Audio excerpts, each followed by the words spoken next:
我儿子张拿铁，爸爸是加拿大人，但是一句英语不说这个事儿，到底是因为啥？我心中其实有个答案，但是我没跟你们说，你们帮我分析分析，看有没有道理。我觉得啊，张拿铁压根儿就没把他爸当爸，甚至他都没把他当人类，他一直把他爸当成了一个宠物。我是有一定论据的，你们跟我细品。你们知道张拿铁1岁半之前是在铁岭跟我妈一起住，在铁岭这边土地上啊，他不但没听过说整段英文的人，就连那种就说中文咔嚓就加几句英文，就让我们来 check 一下他 base 在哪儿，那类人他也没见过。然后突然间在拿铁1岁半时的一个初秋，他爸出现了，然后拿铁就从铁岭搬到了北京的一个新的房子里，在这个房子里就有这么一个白胖子。在拿铁的视角里，他不光长得不像个人类，他还不说人话，就一直在发出很多奇奇怪怪的声音。那是什么而在此之前呢，还有一个非常重要的信息，就是拿铁1岁半之前在铁岭的时候，我妈养了一条狗叫玲玲。玲玲的特点是白毛，很胖，爱叫，喜玩耍。然后拿铁刚认识他爸的时候吧，不管他爸叫爸，叫名。有一次骑着大胖喜脖子下楼玩，拿铁就看着旁边有俩小孩遛着狗疯跑，拿铁就拍了他爸一下头说：“快跑 ，Jimmy！”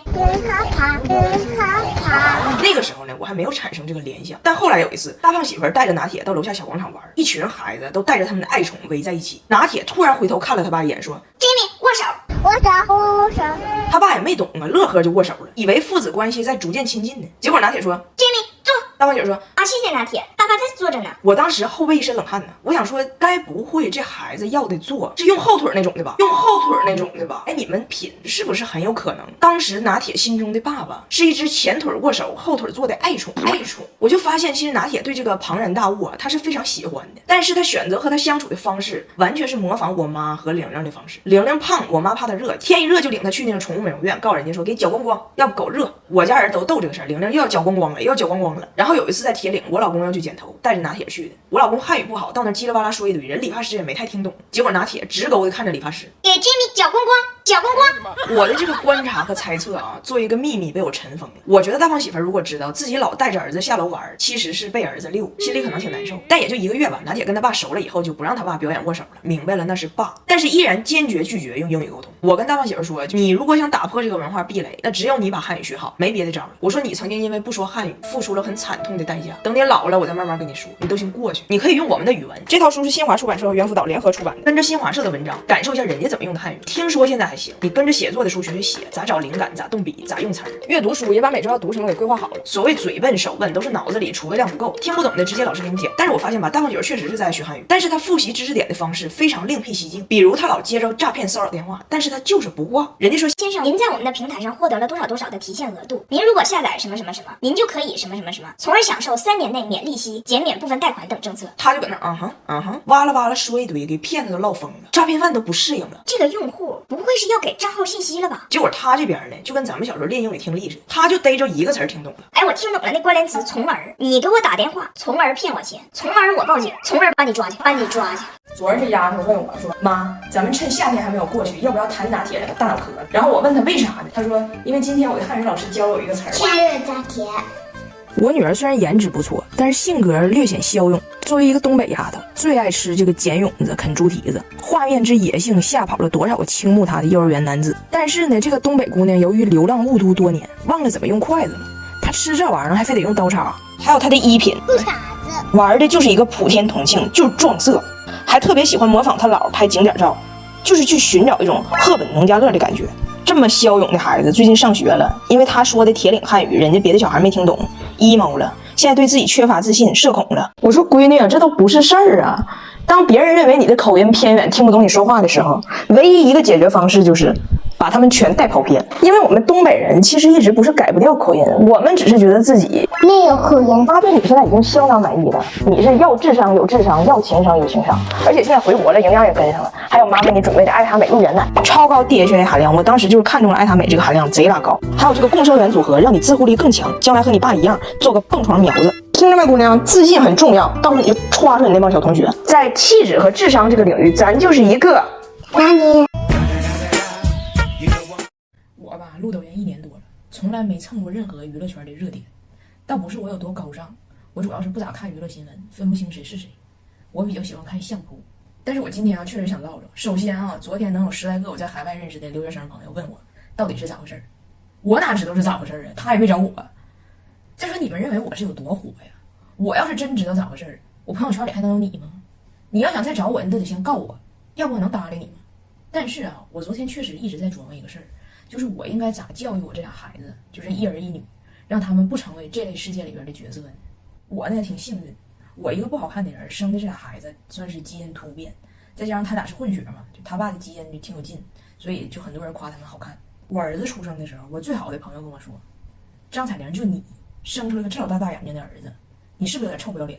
所以说实话，有时候我都嫉妒他俩。你生下来别人就爱瞅，这种人生该是多幸福啊！我小时候有头有脸，嘴干裂，还有头皮屑。就我当时那个长相，还有头皮屑，就相当于一个对眼的吉娃娃，还口臭，活着都费劲，不好活。但是你仔细想想这种种社会事件，你发现其实资本就像《甄嬛传》里的四郎，他宠幸任何人的原因，其实都是婉婉泪情，害了多少人。其实这个世界给不好看的人多大的坎儿去迈，就给好看的人多大的坑去踩。好看本身不是问题，但是太知道自己好看这个事儿和太知道自己不好看受的毒害是一样的。不一样的是，在年轻的时候被说好看的人人生铺满了诱惑，被说不好看的人人生被铺满了障碍。但是障碍跟诱惑比，对人性的挑战更小。很多人能跨过障碍，很少人能禁住诱惑。尤其是在人年轻的时候，就跟开车似的，一上道因为车好看，就老有捷径给他开道，不是啥好事儿。捷径有时候也可能走丢，道黑还费车灯，你就走正常道，其实也耽误不了你多长时间，还省油。就如此单一的社会审美，如此就是颜值即王道的小龙卷风，被套进去的全是受害者，男女都一样，因为他卷卷都给你甩出来。区别就是你啥时候发现自己被利用了而已。古话说得好嘛，铁打的营盘流水的兵，好看的人没断过，分也分不清。而那些没有颜值上绝对优势的人，你在天上被卷的，人在地上种地的，你被甩出来的时候，人家基本都完成人格自洽了。所以我就在想，我希望我作为妈能好好引导一下孩子，也别像我小时候那自卑，但是也别因为自己眼睛大长得白就觉得自己咋地。再说审美这玩意儿天天变，说不定他俩长大了就流行女生1.2米，络腮胡，然后不长眉毛的。而且他爸那么有劲的基因搁那摆着呢，27根头，他俩好不好看的，说不定哪天就秃了呢。张拿铁是带着前世记忆出生。昨天晚上在奥达回家的时候，被楼下邻居家门口的鬼吓着了。回家之后吓得不敢出去，张拿铁生气了，去找鬼声讨去了。走之前，张拿铁还问他姐：“谁吓唬的你？”他姐说：“Ghost。”张拿铁说：“够啥？”他姐说：“Ghost。”张拿铁说：“妥了。OK， 姐姐等着。咱也不知道咋寻思的，出门的时候还把我包背走了，还带着他的老人手机，打着醉拳就去找鬼去了。叫你是够着他呀？干啥你呀？言教育的，不像我姐。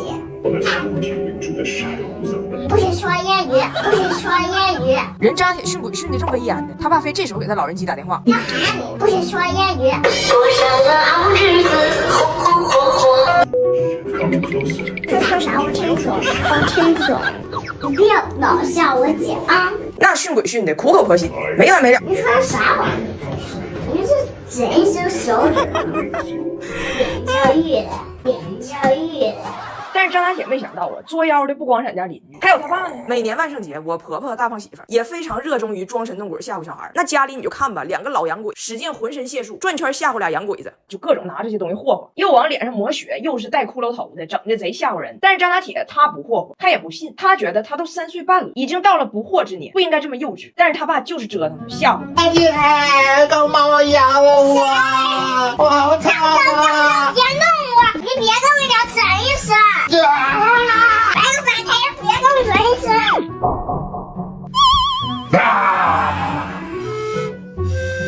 你搁这干啥呢？我要拉对套。拿起你猜这个脚是什么脚？这是什么的脚？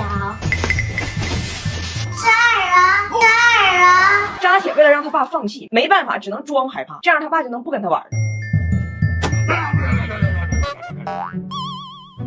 可惜啊，大半夜老被吓，我都憔悴了。幸亏能用修丽可熬夜抗氧平补过，我一熬夜就脸黄垮脸，用它紧急修护，用了一段时间，皮肤嗷嗷亮堂。天亮我脸也亮了，现在就不怕熬夜了。北京的干燥气候就得用这种滋润质地的，睡醒脸贼软和。但是我为啥说张拿铁是带前世记忆出生的呢？我以为他胆子多大呢，但我发现不是，他只是对吓人恐怖的理解是偏东方，就那些西方血他不害怕，他害怕的那些东西更就是写意派，更抽象。前2天我们带他去一个公园玩，体验了一把纯中式鬼屋，里边是那种清朝女性的绣花鞋、绣花衣服，都没有鬼。你看他的反应。拿去，你害怕吗？我是爷们，我不害怕。这是什么？爸爸，我害怕。我害怕，我不是人类，我不是人类。